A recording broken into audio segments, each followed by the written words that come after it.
The preventive health care includes the following. Number one, nutrition through sensitization and education, because Uganda does not lack food of any type, carbohydrates, proteins, fats, vitamins, and other micronutrients. What is sometimes lacking is knowledge of what is needed and why. Consequently, some people overeat,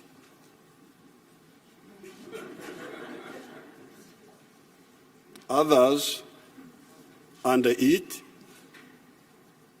and others miseat. In other words, eat what they do not need and fail to eat what they need. Income inequalities, especially in the towns where there are unemployed persons that no longer have access to land, sometimes causes malnutrition. Because in Uganda, most families have land. It is not like in other parts of the world where many people don't have land. In Uganda, it is the other way around.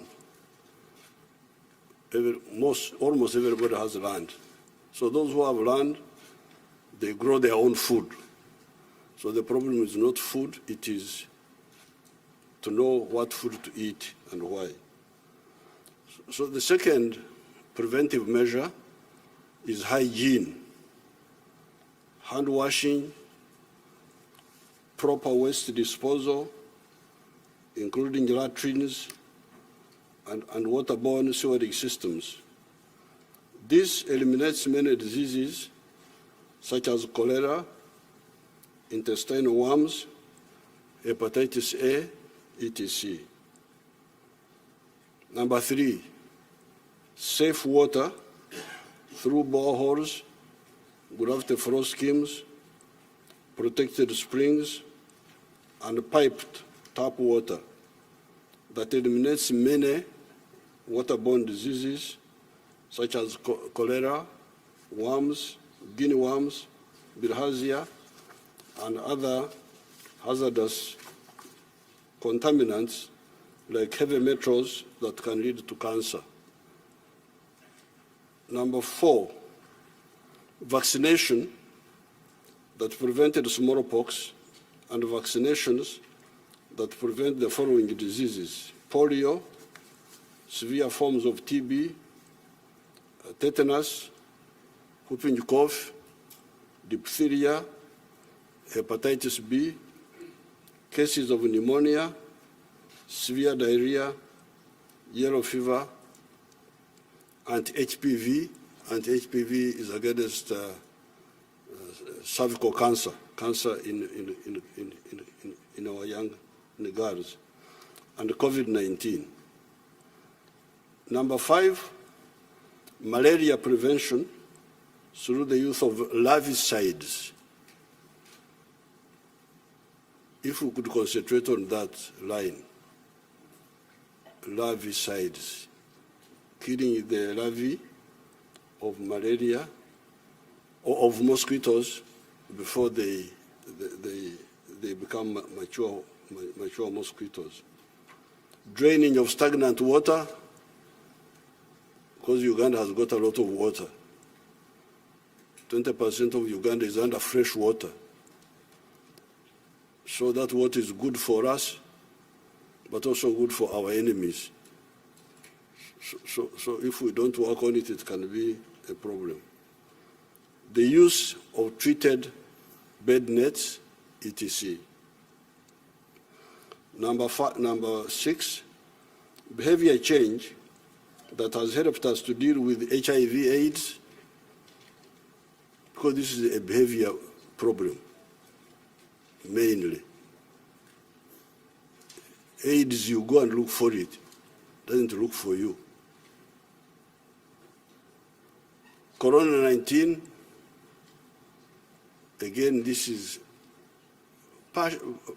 partially a behavior problem, but especially Ebola. I'm glad the Secretary was recognizing our recent little victory against this Ebola. When this Ebola came up recently, there's a new clan. There are different clans of Ebola. There is Ebola Congo and Ebola Sudan. So the one which visited us recently was Ebola Sudan. And people were panicking. I say, but why are you panicking? This is very simple. This disease does not attack you unless you come in physical contact with the one who has got the virus. And not just casual contact, intimate contact. Because it goes through a few places.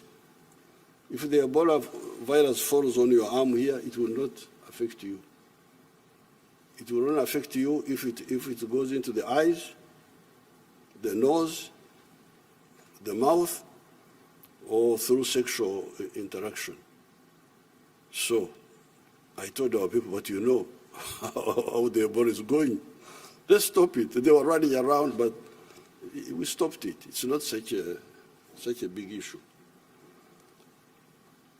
Number 7, lifestyle diseases, such as hypertension, diabetes, heart attacks, kidney diseases, cancers, alcoholism, etc.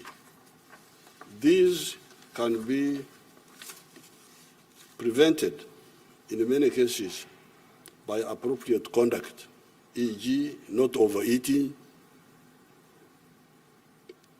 Why do you eat too much? Not smoking, not taking excessive alcohol, and exercising, etc. Number 8, this is all in the prevention. Protecting the environment, especially the quality of the air, that can help us to prevent some of the respiratory canal diseases. Some of the pollutants can go through food chains